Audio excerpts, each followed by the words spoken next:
शुरुआत में हम एक छोटी लड़की को देखते हैं जो कि एक खेत में से कॉटन को तोड़ रही थी। इसी बीच हमें पता चलता है कि ये लड़की कैनेडियन कॉटन क्लॉथर्स नाम की कंपनी के लिए काम करती है। अब सीन यहाँ से शिफ्ट होता है और हम इसी कंपनी के एक बड़े मॉल को देखते हैं जहाँ एक वर्कर कॉटन से बनी जीन्स को ड्रॉअर में रख रहा है। अगले दिन हम देखते हैं कि इस मॉल में कस्टमर की भारी भीड़ लगी है। इसी बीच हम एक वर्कर श्रुति को देखते हैं जो कि लिवी नाम की लड़की के साथ आई थी। दोनों मैनेजर क्रैग के पास जाती हैं जहाँ श्रुति उससे कहती है कि लिवी यहाँ जॉब के लिए आई है। असल में श्रुति पहले से ही यहाँ जॉब करती है। इसके बाद क्रैग उसे एक फॉर्म भरने के लिए देता है और उससे कहता है कि वो आज रात से ही ड्यूटी शुरू कर सकती है। आगे वो उसे हंटर नाम की एक लड़की से मिलने को कहता है जो कि उसे उसका काम समझा देगी। अब लिवी यहाँ काम करने के लिए काफी एक्साइटेड होती है। दूसरी तरफ हम उन्हीं जीन्स में से एक जीन्स को देखते हैं जो कि खुद ही मूवमेंट कर रही है। इधर लिवी हंटर से मिलती है और उससे बात करने की कोशिश करती है लेकिन उसके पास टाइम नहीं होता और वो उसे एक वर्कर लॉर्ड के पास भेज देती है। लॉर्ड उससे कहता है कि जो तुमने कपड़े पहने हैं वो यहाँ नहीं चलेंगे क्योंकि आज रात मॉल का मालिक हैरोल्ड यहाँ आने वाला है और वो चाहता है कि उनके सारे वर्कर्स उन्हीं की कंपनी के कपड़ों में दिखें। इसके बाद लिवी यहीं से कपड़े खरीद कर पहनने चली जाती है।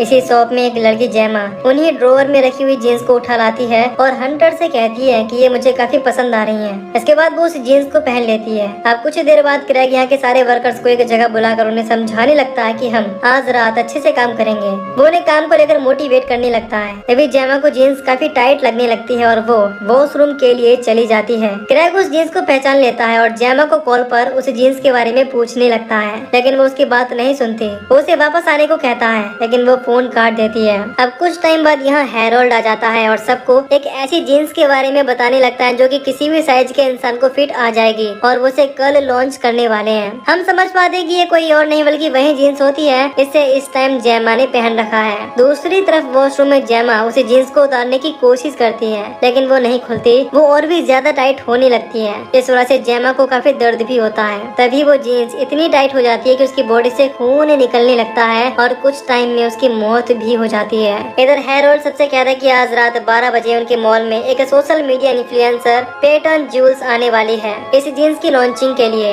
वो आगे ये भी बताता है कि कल सुबह 8 बजे तक इस मॉल में लॉकडाउन रहेगा यानी सब वर्कर यहीं रहेंगे और 8 बजे के बाद सेल शुरू होगी। दूसरी तरफ वो जीन्स जेमा की बॉडी को खुद ब खुद ठिकाने लगा देती है और फ्लोर पर पड़े खून को पीने लगती है। इधर हैरोल्ड अपने घर के लिए निकल जाता है और सबसे काम पर लगने को कहता है। खैर सब वर्कर अपना काम कर रहे होते हैं। तभी क्रैग नोटिस करता है कि जेमा अभी तक वापस नहीं आई है। इस पर वो हंटर से उसे ढूंढने को कहता है। इसके बाद हंटर उसे ढूंढती हुई गर्ल्स वॉशरूम में आती है लेकिन जेमा उसे वहाँ नहीं मिलती और इस बारे में वो क्रैग को इन्फॉर्म कर देती है। तभी उसकी नजर उसी जीन्स पर पड़ती है जिसे जेमा ने पहना था। अब जैसे ही वो उस जीन्स के पास जाती है उस जीन्स का लोगो उसे अपनी तरफ अट्रैक्ट करने लगता है। इसके बाद वो भी उस जीन्स को पहनने लगती है। तभी वो जीन्स उसके पैरों को कंट्रोल करके इधर उधर चलने लगती है और देखते ही देखते उसका सर एक हुक में जाकर लगता है। इससे उसकी भी मौत हो जाती है। जब हंटर भी लौट कर नहीं आती तब क्रैग लिवी को उन्हें ढूंढने भेजता है और उससे कहता है कि वो उसे जल्दी से इन्फॉर्म करे।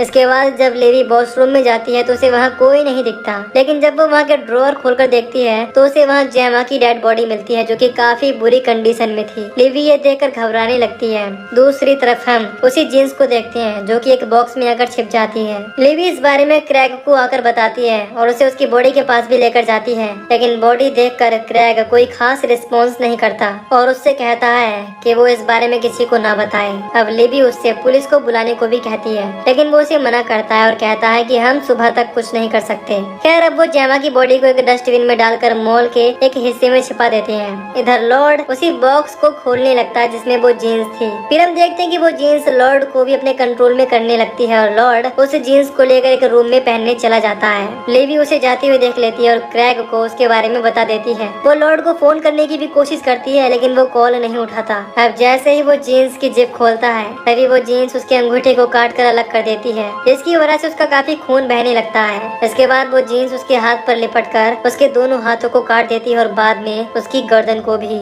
इससे लॉर्ड भी अब मारा जाता है। फिर हम देखते हैं कि वो जीन्स फ्लोर पर पड़े हुए खून को पी रही है। इधर क्रैग काफी गुस्से में आ जाता है और अकेले ही लॉर्ड को ढूंढने जाने लगता है। उसे रास्ते में एक बॉक्स पड़ा हुआ दिखता है। अब जैसे ही वो उस बॉक्स को खोल कर देखता है तो उसे उसमें लॉर्ड के कटे हुए बॉडी पार्ट्स मिलते हैं। इसे देखकर वो घबरा जाता है। तभी यहाँ लिवी आ जाती है और उस बॉक्स में लॉर्ड के बॉडी पार्ट्स देखकर काफी ज्यादा डरने लगती है। क्रैग उसे चुप रहने को कहता है लेकिन लिवी उसे फिर फिर से पुलिस को कॉल करने को कहती है। क्रैग उसकी बात मान लेता है और चालाकी से उसके सर पर प्लास्टिक से अटैक करके उसे बेहोश कर देता है। खैर अब 12 बज चुके थे और यहाँ जूल्स आ जाती है, वो इन्फ्लुएंसर। वो उस जीन्स के डिजाइन को देखकर पागल हो जाती है और क्रैग से कहती है कि उसे इस जीन्स का एक सेट चाहिए। क्रैग ये सुनकर जल्दी से उस जीन्स को लेने स्टोर रूम में चला जाता है। इसके बाद जूल्स अपनी लाइव वीडियो शुरू करती है, इसमें वो उस जीन्स की क्वालिटी बताने लगती है और उसका प्रमोशन करती है। लेकिन तभी उसके पीछे टंगी हुई एक जीन्स उसके गले को पकड़ लेती है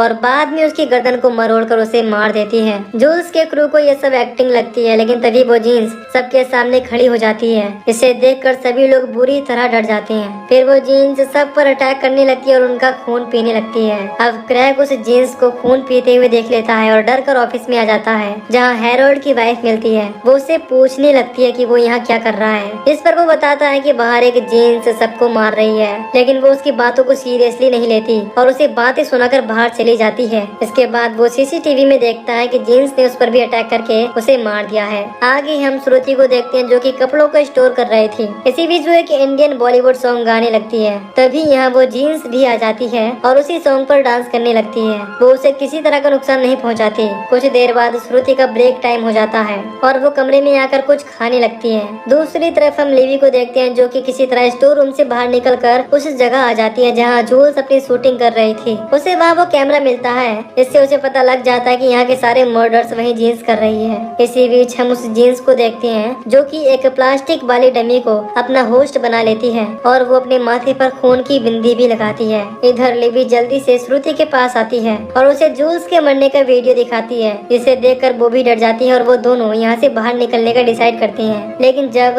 वो गेट पर पहुँचते हैं तो वो नहीं खुलता, क्योंकि अभी भी हॉल में लॉकडाउन था। तभी उन्हें क्रैग कॉल करता है और अपने ऑफिस में आने का कहता है। इसके बाद वो दोनों जल्दी से उसके ऑफिस में आ जाती हैं। यहाँ लिवी श्रुति को जीन्स के डांस की वीडियो दिखाती है। इसमें श्रुति उसके सामने खड़ी होकर गा रही थी। लिवी को उस पर शक होता है कि वो अब भी जिंदा कैसे है। तभी वो कैमरा में देखते हैं कि वो डमी उनके रूम के बाहर आ गई है। लिवी श्रुति से कहती है कि ये शायद इंडियन है, क्योंकि उसने माथे पर बिंदी लगा रखी थी। अब लिवी यहाँ श्रुति का फोन लेकर फिर से वही सॉन्ग चला देती है। इस पर वो डमी डांस भी करने लगती है। उन्हें समझ आ जाता है कि ये इंडियन ही है। इसके बाद श्रुति उससे हिंदी में बात करती है और उसके बारे में पूछने लगती है कि वो कौन है और कहाँ से आई है। इस पर वो डमी एक कटे हुए हाथ से दीवार पर हिंदी में लिखकर उन्हें बताने लगती है। तभी हम वही सीन देखते हैं जब वो मूवी शुरू हुई थी। उस लड़की का नाम कीरत था और वो सिर्फ 13 साल की ही थी। एक दिन जब वो कॉटन लेकर जा रही थी, अचानक उसका दुपट्टा कॉटन काटने वाली मशीन में चला गया, जिसकी वजह से वो मशीन में गिर गई और कटने की वजह से उसकी मौत हो गई।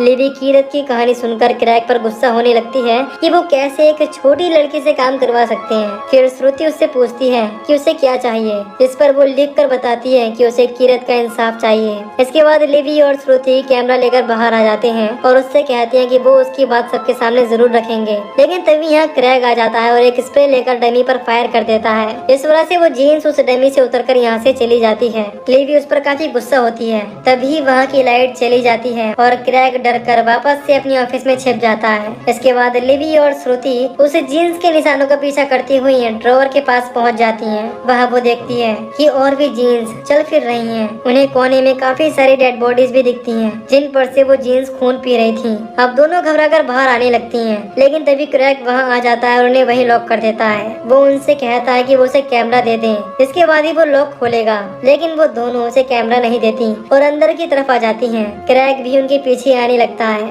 अब वो दोनों अलग अलग जगह पर आकर छिप जाती हैं। क्रैग उन्हें ढूंढता हुआ वहाँ भी आ जाता है। तभी श्रुति उसके सामने आती है और उस कैमरा को फेंक देती है। तभी अचानक क्रैग चाकू से उस पर अटैक करके उसे मार डालता है। लिवी ये देखकर बुरी तरह घबरा जाती है। अब वो उस कैमरा को चेक करता है तो उसमें मेमोरी कार्ड नहीं होता, यानी वो लिवी के पास था। अब लिवी जब यहाँ से निकलने की कोशिश करती है, तभी क्रैग वहाँ आकर उसे पकड़ लेता है और उसका गला दबाकर उससे मेमोरी कार्ड मांगने लगता है। वो उससे मना करती है कि वो उसके पास नहीं है। इस पर वो उसे बेहोश कर देता है। इसी बीच यहाँ काफी सारी जीन्स चलकर आने लगती हैं, जिन्हें देखकर क्रैग भागने की कोशिश करता है, लेकिन सभी जीन्स उसे पकड़ लेती हैं और उसकी बॉडी के सारे मांस को खा जाती हैं। बचता है तो सिर्फ कंकाल। लेकिन वो जीन्स लिवी को कुछ नहीं कहती। फिर लिवी यहाँ से उठकर मेन हॉल में आती है, जहाँ वो कीरत वाली जीन्स से मिलती है और उसे समझाने की कोशिश करती है, लेकिन वो उसकी नहीं सुनती। और तभी हम देखते हैं कि सुबह के 8 बज चुके थे। मॉल के बाहर काफी सारे कस्टमर भीड़ लगाकर खड़े हैं।